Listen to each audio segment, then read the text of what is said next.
someone into a really awkward position. Anyway, guys, here we are now, finally loading into Dragonshire. Welcome to the second game of Nekomimi versus Quick Match Warriors. Quick Match Warriors are 1 point ahead in this best of 3 series, so we're going to find out very shortly, are they going to close off, or are we going to go all 3? We're about to find out, and the ban up is first for Nekomimi. So yeah, it does mean that Kieran Warriors were the ones to pick the map, and makes a lot more sense that we're going to Dragonshire when you take that into account. As I was saying, they are one of those teams that are quite proficient when it comes to the macro style of play, and they will want to try and use that to their advantage against a team like Nekomimi. That's it. But here we go. So Maiev being shadow banned. This is the meta we're in. Ban out Maiev, look for Blaze, maybe look for Hanzo and Genji. It's really deciding what you don't want to appear in the draft at this point. Yeah, the Maiev is still very strong, more than likely wanting to ban that away, and just not even just entertain the thought of it being picked up by the other side. Oh, but Greymane actually being more prioritized. He does, like you said, obviously he's got the... Yeah. And he was very strong in that last match. He was getting a lot of work done, and just not wanting to allow that to go over to the side of the Kieran Warriors. But that does leave quite a bit on the table. That Maiev is still available if they want to pick it up, and that's what they do. They secure the Maiev with the first pick. Lock it in. That just allow Hanzo to be picked up on the other side, however, or Malfurion ETC, which we've seen a lot of in these games. Either, I would actually like Hanzo to be picked up on the side now. Oh, they're prioritizing the Tyrael again. This is an interesting point.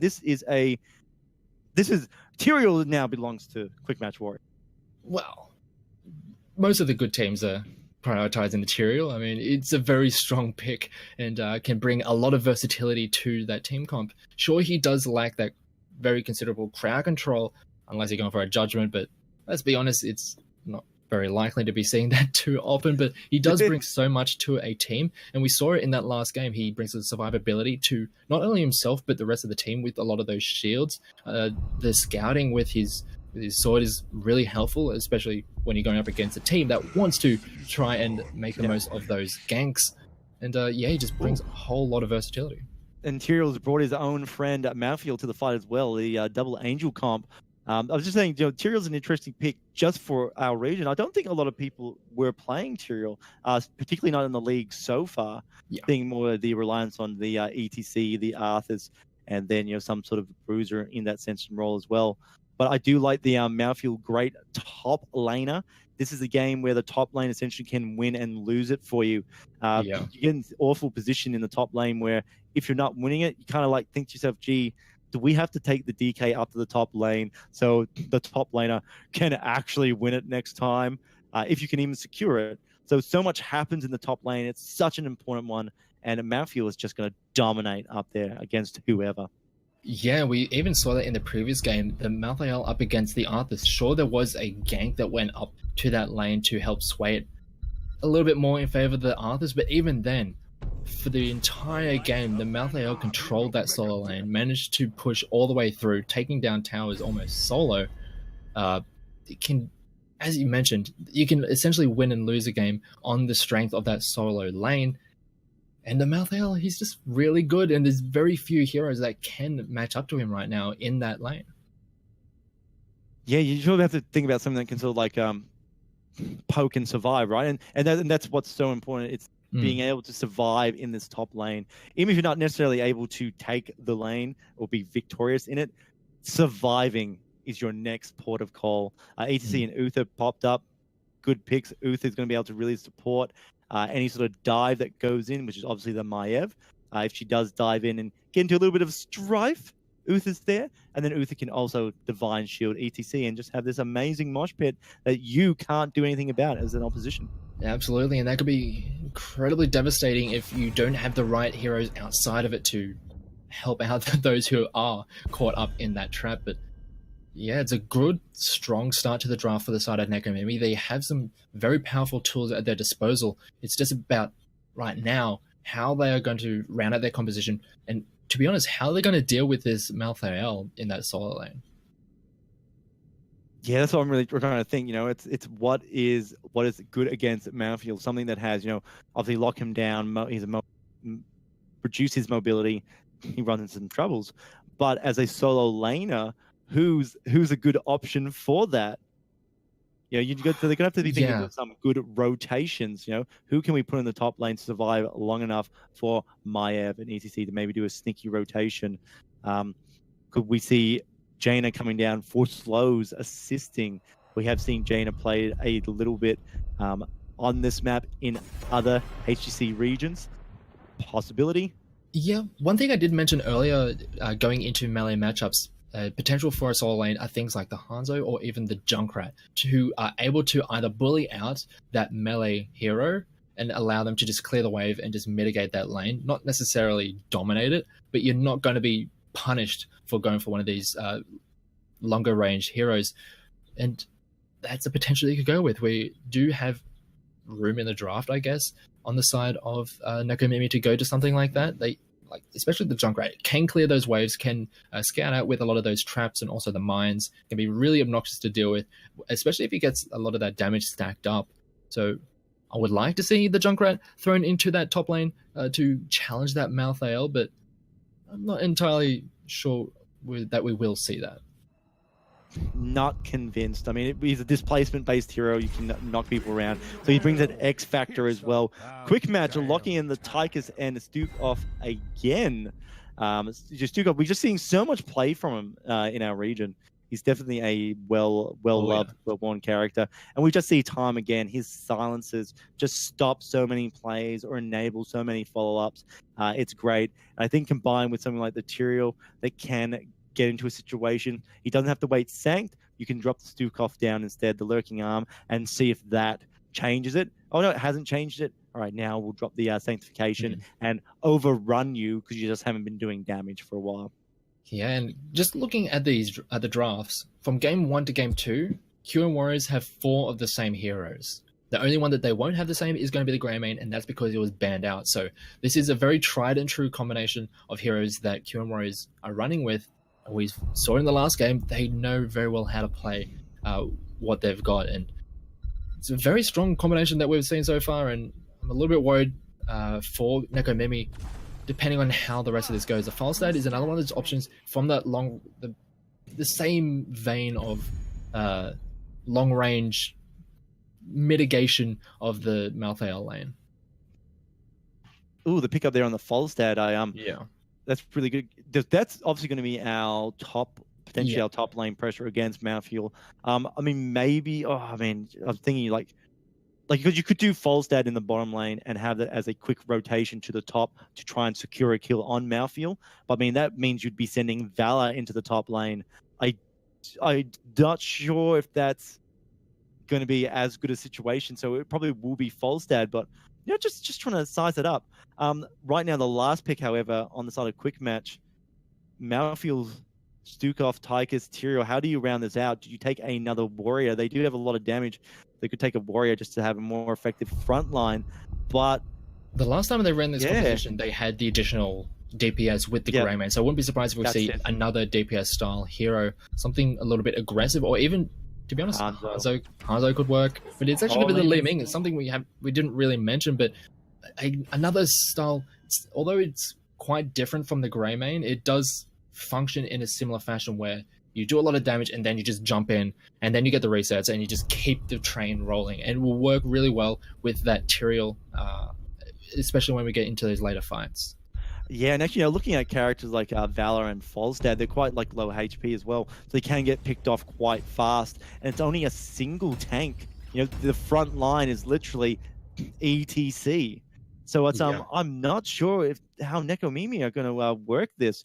I feel they've got like a really weak lane game against Mountfield. I guess Falstad can hurt him, can push him out, but I think ADS, you've got a big job ahead of you, man. Yeah, it's going to be very hard, or it's going to be a bit of a difficult, as you mentioned, the laning phase. That's especially that top side, but you never know. They could do what they did in the previous game, just throw a few members up there to sway the favor in favor, or against the Malthael to try and mitigate a lot of that pressure. But yeah, it's a very squishy lineup on the side of Nekomimi and could fall prey to a lot of the damage coming out from the QM Warriors. All right. Anyway, guys, we've loaded onto Dragonshire. There is 10 seconds left, and the blue side is Nekomimi. 5, 4, 3. There's no, I don't think there's any need to spell out these characters' names again. We already know who they are. Yes, and on the red side, it is going to be the QM Warriors, and as per tradition, 5v5 slap fight in the mid lane. Well, I think this is an important map where winning the mid lane right at the early stages has such huge dividends. So one way we see this map being played is a lot of people in the mid lane getting an early clear, rotating down to the bottom, getting an early clear on the bottom lane as well. Gives you a position. Touch me, nice little pull there, nice slide. ETC helps secure the kill against Li Ming early on. That's going to be really nice. Bolstad rotates to the top lane to deal with it. And now we see the rotation occurring. So the mid lane there, so it's been actually been taken by Nekomimi. They can now freely rotate mid-top through the middle. Whereas the other side, Quick Match Warriors have to be the slower route and rotate down to the bottom lane. Yeah, they are forced into the very safe, slow rotations because of that early kill, just giving up a lot of the pressure in that middle of the map, but it's not given up. It's still very even, especially in experience and also pressure. And because Stump God is moving towards this camp, it is allowing the members of QM Warriors to walk their way in and get a little bit of pressure. And it looks like we're going to have a very early fight going on yet again.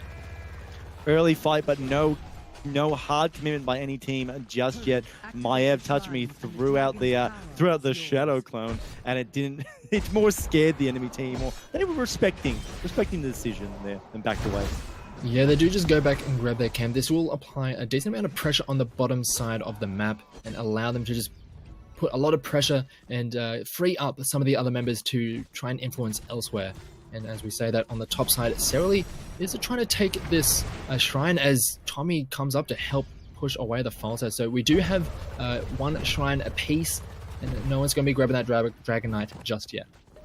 Yeah, not right now. You've got to wait your turn, boys and girls. Is that a kill? Oh, no, it definitely is. That's Tychus removed from Quick Match Warriors. That's a huge momentum play right now, so early in the game. We're going to see here Nekomimi start pushing into the bottom lane, taking out those towers. A little bit of a high priority here to get that done.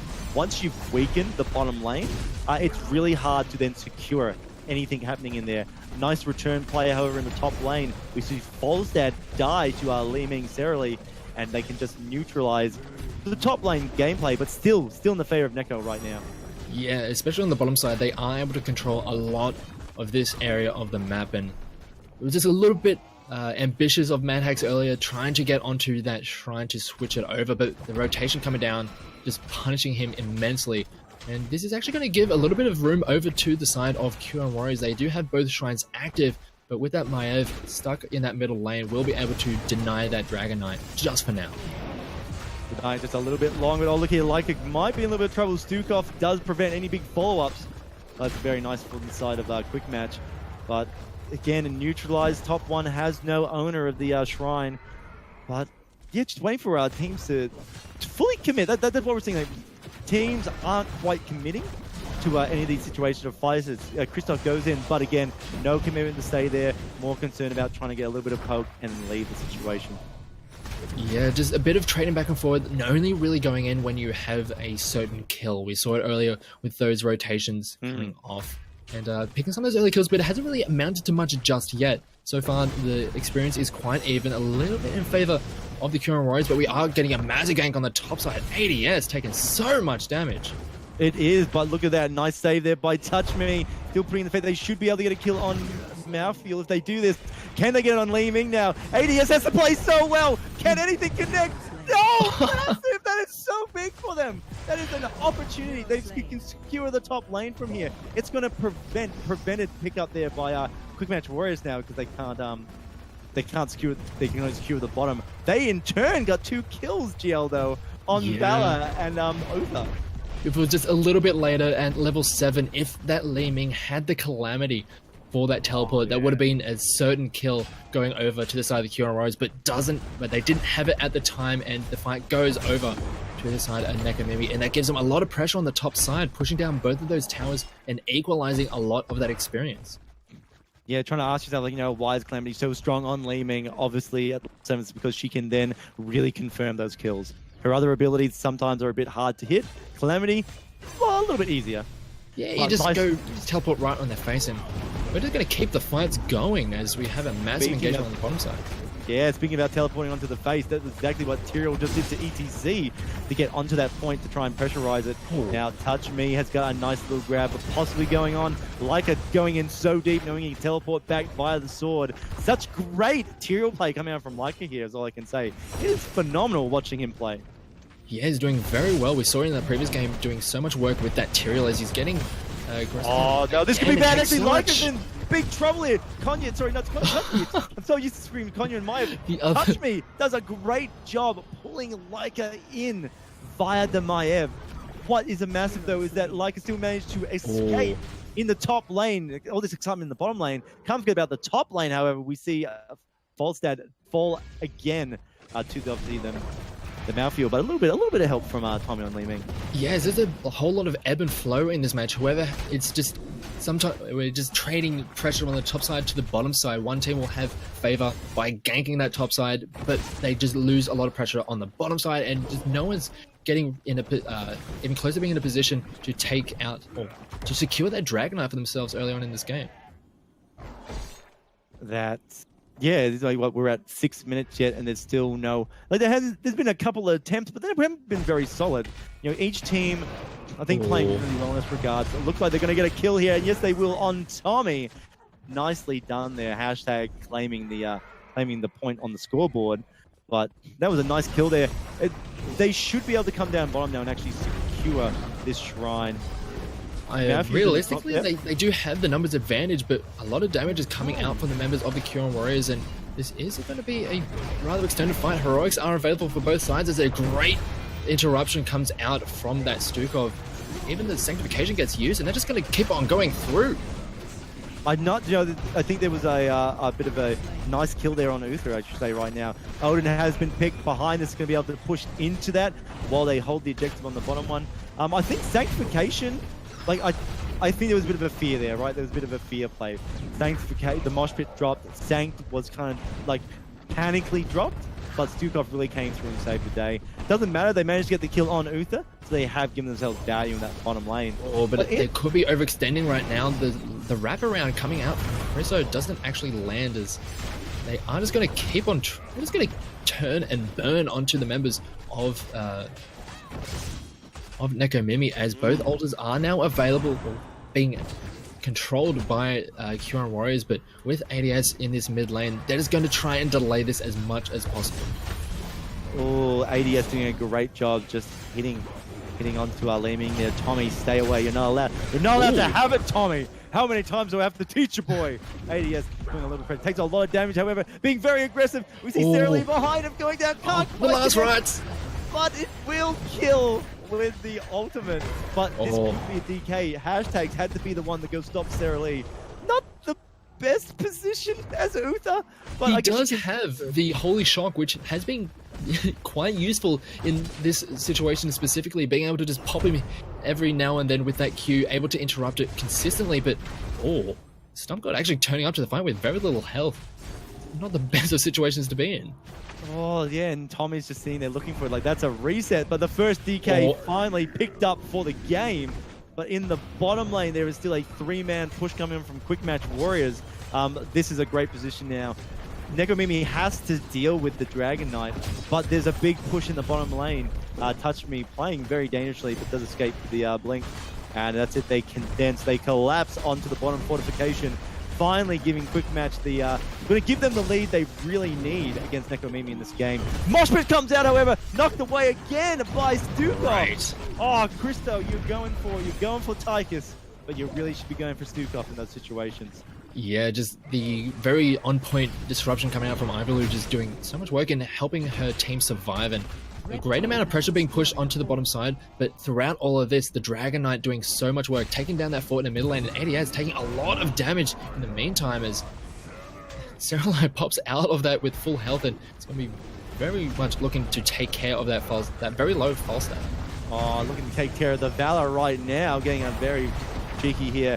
Touch me, pulls back Serralai, enabling Malfield not to be able to really follow up and do anything. Camp will be stolen behind us, not being able to secure any other kills behind it. And there, we're back to that game. It's now just a race to who can get the mercenaries first. Yeah, and it's looking very much in favor of QM Warriors right now. They have, they're in the proactive position. They are allowed to just pretty much dictate the pace of the game right now, taking the opposing mercenary camps, forcing the reactions out of Nekomimi, and just playing on the back foot for Nekomimi is really hard with this composition. They're just gonna keep on getting pushed in, and with the amount of damage on the side of the QM Warriors, they can also just get blown up at a moment's notice. Yeah, you're 100% right. It's just a dangerous game. You've got Maya going in and trying to pull on some of these targets, but sometimes you're putting the targets in is kind of what they want. They get a little bit closer to the action and just dish out a ton of damage, you know. Mouthfeel doesn't really care. Tyrael doesn't really care. He's got the sanctification to keep himself safe. Nice hole at his ground there, preventing Hashtag and Christo from following up. There again, Tyrael was pulled in by Touch Me. The nice big orb comes out from Li Ming, connects, does a bit of damage, but no strong follow-up. Everyone is in the top lane now. Is a Biffo Siege Giant against Siege Giant. Team against team. Alika getting pulled in again, but no one wanting to commit. Not while Tyrael's got his sanctification ready for action. Yeah, and interestingly enough, we did have the Falstad using his flight to get up to the top lane, so he's not going to have that for quite a while, and this is going to allow all of QM Warriors to just push as aggressively as they can on the bottom side, realizing that they are going to have that man advantage, and then it's going to take everything that they can on this bottom side of the map. They did need to do that, however, you know, Falstad needed to go to the top and clean up against the Merc camp sitting up there. Would have got them a massive value if he didn't do that. But it causes this sudden situation where we could see Quick Match Warriors fast rotate into someone and secure themselves another kill. Yeah, and all of this bottom side of the map is now dangerous territory for the side of Nekomimi. They need to be cautious of pretty much every one of these brushes unless they have a clear vision of a lot of the members of QM Warriors. They need to be careful that they don't walk into people, as we are seeing on the top side. Maev, he is gonna drop, and that silence we see is just so obnoxious to deal with. Oh my gosh, that was... Oh wow, Touch Me is not impressed at the moment, being taken out like that by Quick Match Warriors. This is QM country. You can't stop here. Oh no. ADS is coming in, trying to connect, fails. This could be a bad situation. Everyone on the side of Quick Match now is in a situation to fight. Li Ming rotating middle to secure the Dragon Knight. Yeah. This is just a free Dragon Knight. There's nothing that can be done on the side of Nekomimi. They try to make a play with the flight into the Mighty Gust. Yeah. Didn't manage to work out, and this is just going to be them again on the defensive side of things, trying to repel this Dragon Knight. Yes. They've got to repel it, but with what? There's no dragon repellent. These guys aren't Batman. What are they going to be able to do against this? Yeah, and even though they do have a decent amount of long range damage that they can pump into that Dragon Knight, there is still a decent amount of push power coming in, as they are just going to keep on pushing in. The Odin is actually going to get popped, and it's going to keep this push going, but the Dragon Knight is going to be falling very shortly. Yeah, Hell taken care of very quickly, but they've still opened up the mid lane to a nice big push after a potential gank there. ADS getting hunted by the Dragon Knight. Tommy ports to safety, but doesn't get catch out of position just yet. And they're just back into it. Again, so dominating. The mid lane is very pushed in at the moment. So we're going to see the blue team really respond to that. Oh, but they're going to be a biff out on the Merc camp. ETC goes in. Sanctification's going down. Cancelled out the mosh pit. And the water's cages come up. The Mighty Gust comes in, pushing people away. Uther has died. This is not the situation they want. The team, the red team. Quick Match is looking for some quick kills behind this. Yeah, brilliant fight. It looked like it was going to be on even terms, but a great sanctification to interrupt that mosh pit. Just negating any chance that was going to get any value, as they do end up taking the camp, and they also get those couple, at least that one kill. That's going to keep on applying the pressure on this bottom side of the map. That lurking arm doing so much to make it so difficult for this defense to come out and deal with those siege camps. Nobody's home today, Tommy. Nobody wants to play is what we're hearing right now from Nekomimi, as the entirety of quick match knocks on the gate of the bottom lane. They can rotate down here. They can look to either mad rush some more mercenaries on the map, just keep that map pressure up, or they could even look to try and, you know, think about where the enemy team might go and rotate onto them. They do have a 2-level lead, GL, which is just huge at this point in the game. Yeah, essentially the world is their oyster. They have a lot of potential plays that they can go with, but it looks like they're just going to go with the safe ones, not wanting to get over aggressive and make a play on the opponent's side of the map and potentially throw it on a camp. And it looks like Nekomimi want to make a play on the opposing side of the map themselves, but they are going to get revealed before they can get any of this to happen. Oh, nice split there by Leica, actually putting a lot of pressure onto ETC. He can't move. He's locked down at the moment. Silence in position. Uther's had to drop the Divine Shield. You could say it's wasted, however, because there's no value from it. They had disengaged by the time anyway. Rotating down to secure this shrine and push in the top lane. Yeah, they are just going to keep on pushing with this. This Night Camp is going to be really powerful in not only helping this push, helping push with the minions, but also just that extra magic resist is going to be instrumental in blocking a lot of the damage coming out from the members of Nekomimi, but they are going to still go with this fight. Oh, ETC went in, but no connect. Volstad does get Li Ming. There's a big damage gone. No resets today. Oh, trying to overextend, and they get killed. Fallon killing Malfield, trying to get the ETC. This is an amazing comeback opportunity in the name of Nekomimi. If they can push them back, they can secure one more kill. Not going to, but we could see Volstad quick rotate down to the bottom lane, capture this shrine. Someone on the top capture it. This could be a DK, a 17, well, it's about 16, 17 minute DK GL. 17, close enough. It's the 17th minute. We can go with that one. I'll let you off with that one, but it was a great turnaround fight for Nekomimi, able to get the turnaround, take those extra kills, and as you mentioned, it's their opportunity to get back into this, but they're going to keep on fighting, and after using all those tools, they are going to keep on fighting, but it looks like it's going to go in favor of Nekomimi again. Oh, beautiful. Look, I love this decision-making here. They haven't prioritized the DK. They've more prioritized experience gaining and keeping that advantage. Sukov is dead now. They've staggered the deaths on the enemy team for quick match. They are not as effective, and now the DK is going to come out, Geo. They're going to be forced to defend against the GL at a an optimal amount of heroes. The count is 5. They only have 4 alive. Yeah, but you have to say that they do have the good heroes to do that defense. The long range damage coming out of the Tigers, and also the Li Ming, most definitely the Li Ming with a lot of those long range spells will help out in that defense.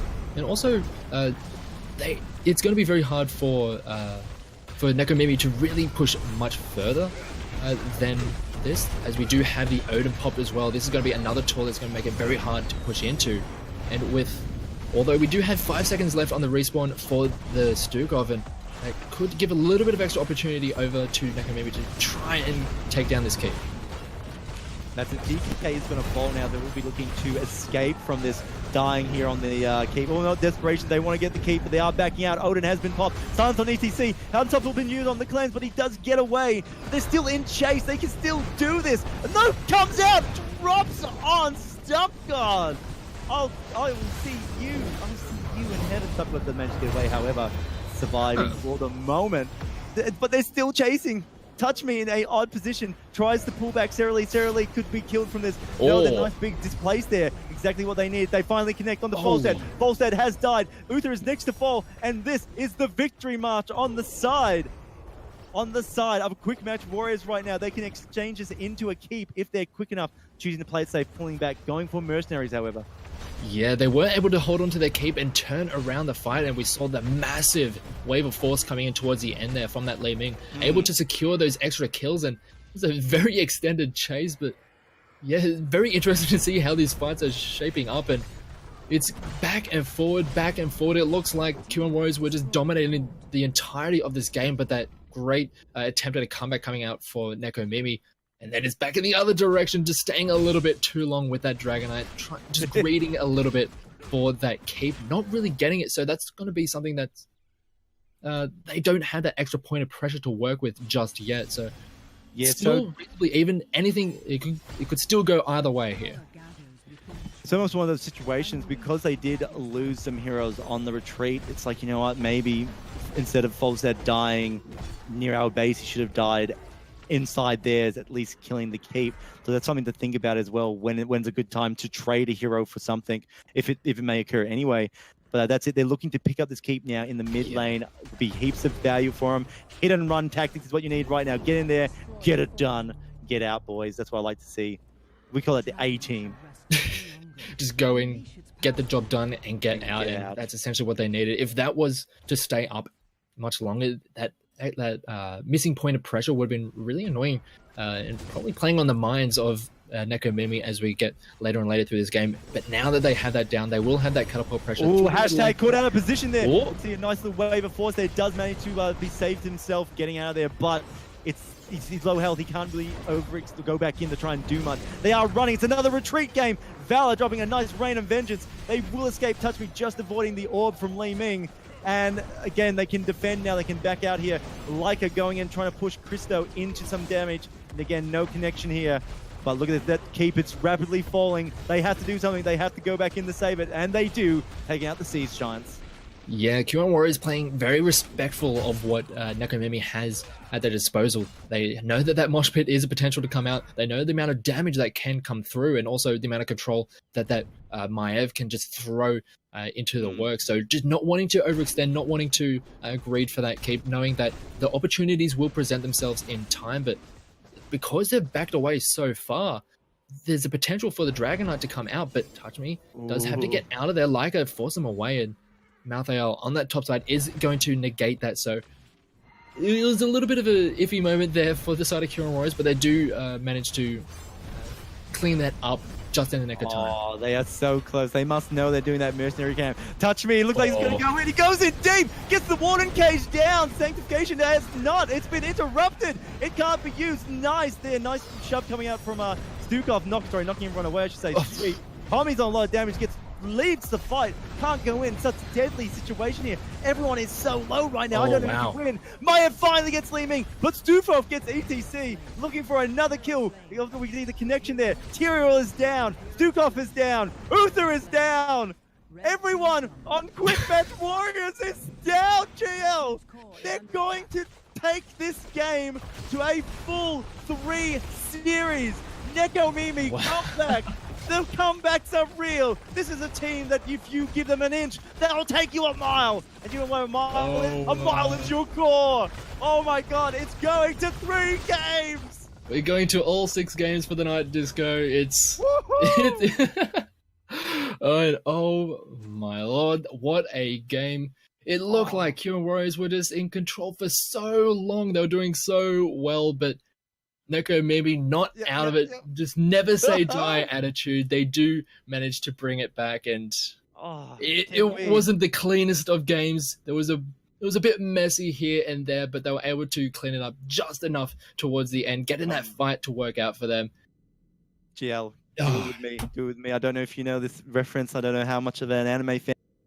Let's do the tilt. Cat ears on the head tilt. Let's go, GL. Let's do it, mate. I think just the word tilt is enough for me, thanks. Quick match.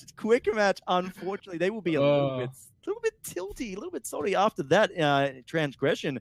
And this just shows you why Maiev is such a playmaker of a character. Yeah. You know, Maiev went in there and she did that alone. Just a huge interruption to the enemy team.